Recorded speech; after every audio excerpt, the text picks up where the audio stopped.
Hi, I'm Tim. Please join me and Annie as I tell you a possible way to get your own FRIA or FAA recognized identification area. Let's get to it.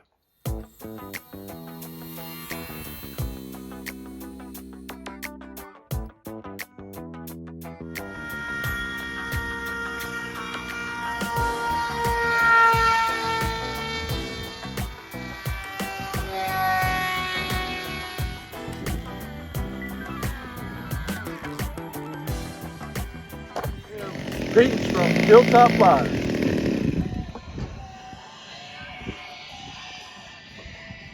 Another beautiful day.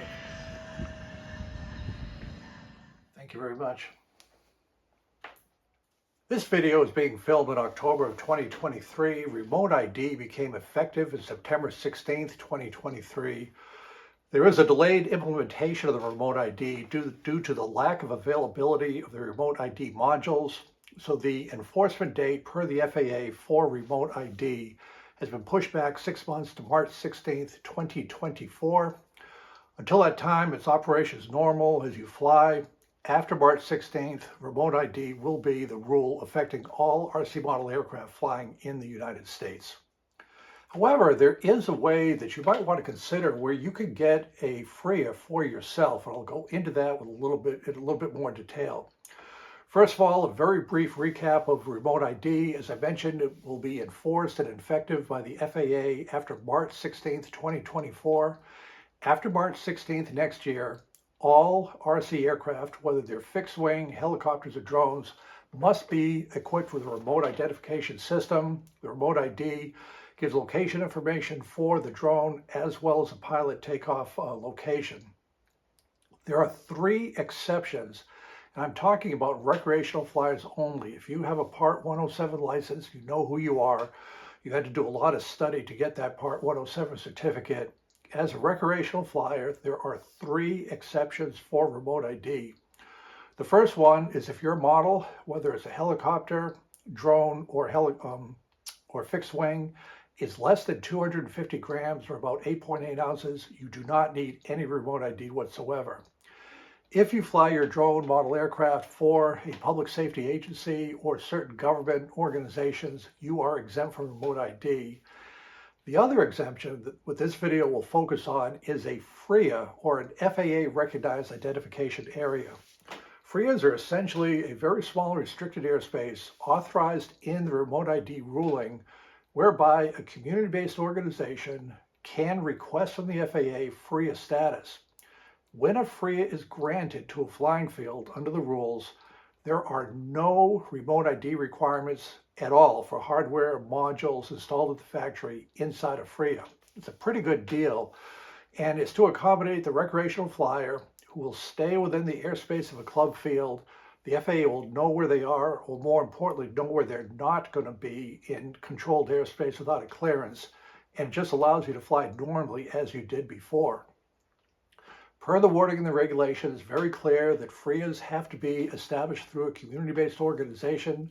The FAA, like many government agencies, likes dealing with a community-based organization. They have membership, they are organized. In the case of the AMA, they're pretty much an ideal first choice. 190,000 members, over 2,000 clubs, a safety code. The AMA was, in fact, the first community-based organization to apply for FRIAs. So the AMA has applied for FRIA status. I have a link in the description of how you can determine which AMA fields have FRIA status. It's very easy to do. And there's at least 1,000 AMA clubs that have FRIAs right now. With the extension, with the enforcement date to March 16th, there should be many more of the clubs that have applied will have FRIA status by March 16th of next year. There's another group of community-based organizations that can apply for a FRIA. There's certain educational institutions, they are applying, they just don't have the size of the membership of the AMA. But there is an option to consider. I've had many viewers of the channel write, well, geez, I'm out in the middle of nowhere, say in Montana. I have 40 acres of land, whatever it is. Why do I need remote ID to fly in this airspace? The only answer I can give you is it's in the regulation. You are flying in the National Airspace System, and unless you are under 250 grams, flying for a public service agency, police department, whatever, or to FRIA, you need remote ID. But there is an option you might want to consider to get a FRIA status if you have the land available, and that's to simply charter your own AMA, Academy of Model Aeronautics Club. It's really not that hard to do. All you need is 5 people, 3 of which have to be 19 years or older. There's a few other conditions. Let's take a look at the AMA website to see what they require if you wish to charter your own smaller AMA club to have the ability to request and establish a FRIA on your property if you're wherever you are. It's very easy to get to the chartered club section of the AMA. Just Google AMA Chartered Club. It'll be right there at the top. You can click on that. And some of the programs, the site of programs lists a bunch of things: Club of the Month, the Charter Guide, Club Finder, so forth, which is all good stuff to have. But let's take a look at the Charter Club Charter Guide. You download it, and here's the guide right here. It's the AMA vision, the mission. This is all very important part of being a community-based organization for the FAA. And discuss what is a charter club. There are the requirements. We'll go through them in more detail later on. Just 5 members, all AMA members, 3 over 19, and a few other things. We'll go over that in more detail here momentarily.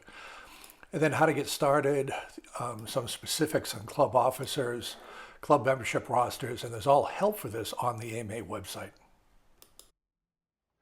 So as the Club Charter Guide said, there are really 5 things that you need to have to establish a club. 5 or more current AMA members. You obviously have to be a member of the AMA. 3 members have to be 19 years or older.